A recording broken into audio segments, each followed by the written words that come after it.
ലോകകപ്പ് സന്നാഹ മത്സരങ്ങൾക്കായി അർജന്റീനയും ബ്രസീലും കളത്തിലേക്ക്. Brazil Indian സമയം നാളെ പുലർച്ചെ 3:30 ഈജിപ്തിനെയും അർജന്റീന പുലർച്ചെ 5:30 ഹോണ്ടുറാസിനെയും നേരിടും. ഇംഗ്ലണ്ട് ജർമ്മനി ടീമുകൾക്കും മത്സരമുണ്ട്.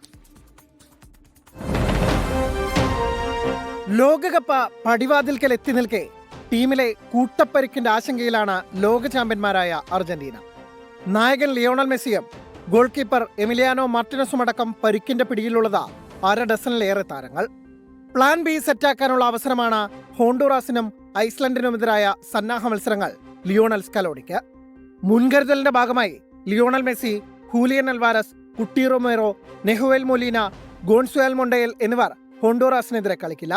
എങ്കിലും Lautaro Martinez, Enzo Fernandez, Alexis Mac Allister, Rodrigo De Paul, Nicolas Otamendi, Lisandro Martinez എന്നിവരടങ്ങിയ ടീം ഹോണ്ടുറാസിനെ മികച്ച മാർജിനിൽ തോൽപ്പിക്കുമെന്ന് കരുതാം. മുഹമ്മദ് സലായുടെ ഈജിപ്താണ് ബ്രസീലിന്റെ 2ാം സന്നാഹ മത്സരത്തിലെ എതിരാളികൾ. പാനമയെ ഗോൾമഴയിൽ മുക്കിയ ബ്രസീൽ ഈജിപ്തിനെയും മലർത്തിയടിക്കുമെന്ന് കരുതാം. സൂപ്പർ താരം നെയ്മാർ ജൂനിയർ പരുക്കുമൂലമില്ലെങ്കിലും Vinicius junior, Raphinha, Matheus Cunha, Lucas Paqueta എന്നിവരടങ്ങിയ കാനറികൾ കരുത്തരാണ്. യൂറോപ്യൻ വമ്പന്മാരായ ഇംഗ്ലണ്ട്, ജർമ്മനി ടീമുകൾക്കും സന്നാഹ മത്സരങ്ങളുണ്ട്.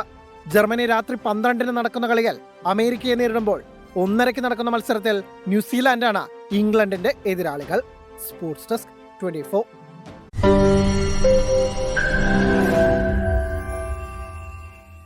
ലോകത്തെവിടെയായാലും ഏത് സമയത്തും 24 വാർത്തകളും ഓഗ്മെന്റഡ് റിയാലിറ്റി പാക്കേജുകളും എക്സ്പ്ലെയിനറുകളും വിശദമായി കാണാൻ ഞങ്ങളുടെ യൂട്യൂബ് ചാനൽ നിങ്ങൾക്ക് സബ്സ്ക്രൈബ് ചെയ്യാം.